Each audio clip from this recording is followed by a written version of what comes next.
ஒரு அந்தி மாலை பொழுது கதிரவனோ உறங்கச் செல்லும் நேரம் என் உறக்கத்தை என் அனுமதி இல்லாத திருடிச் சென்ற நேரங்கள் விழிகளுக்கே தெரியாமல் விடுகின்றது, இரவுகள் தொடர்கின்றது. என் விருப்பங்களே இல்லாமல் எனக்குள் புதிதாய் ஒரு புத்துணர்வு வழிநடத்தி செல்கின்றது. வாழ்க்கை அழகாய் எனக்கு புரிகின்றது. வழித்தடம் எங்கே செல்கின்றது? எனக்குள் வாலிபம் என்னை வதைக்கின்றது. விழித்திருந்து நான் என்னை திரிய செய்கிறேன்.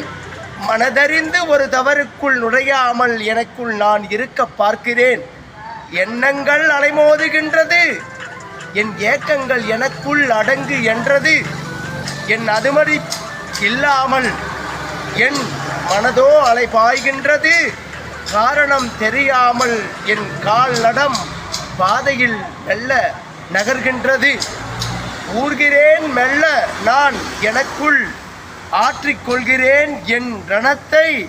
யாரால் இந்த வழி எனக்குள் என என்பதற்குள் இரவும் என்னை உறங்க விடாமல் தவித்த வண்ணம் இருக்கின்றது. உறக்கமும் எனக்குள் வாராமல் அவள் நினைவோடு என் பொழுதுகள் கழிக்கின்றது.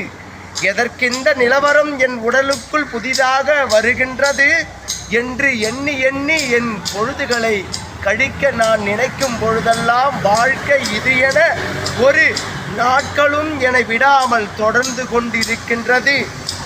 நாட்களையும் நான் கழிக்கிறேன். உன் ஞாபகம் வரும்பொழுது எல்லாம் எனக்குள் நான் என்னையே நினைத்து சிரிக்கிறேன். வாலிபம் என்னை வதைக்கும் நிலை இதுவா என்ற கேள்வி எனக்குள் எழ எழ பயங்கள் என்னை பற்றி கொள்கின்றது. இந்த வாலிபமும் கடக்க நான் என்ன செய்கிறேன் என எனக்குள் சிந்தித்து சிந்தித்து என் கற்பனையும் உன் பின்னால் திரியுதே என்று நினைவுக்குள் நினைத்த பொழுதெல்லாம் நீ என் முன்னே வந்து நிற்கிறாய்.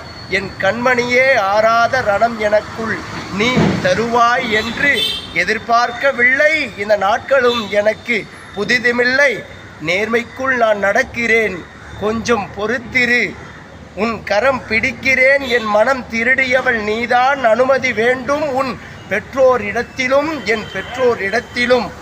காதல் வயது வரும் என்று காலங்கள் நிர்ணயம் செய்வதில்லை. காத்திரடி என் கண்மணியே. காதல் நம் இரு குடும்பமும் இணைந்துதான் திருமணம் முடியணும். 3 முடி ஆகணும். முப்போகமும் விளைச்சல் போல் நம் வாழ்க்கையும் தொடரணும் என்று எனக்குள் ஆசையடி. என்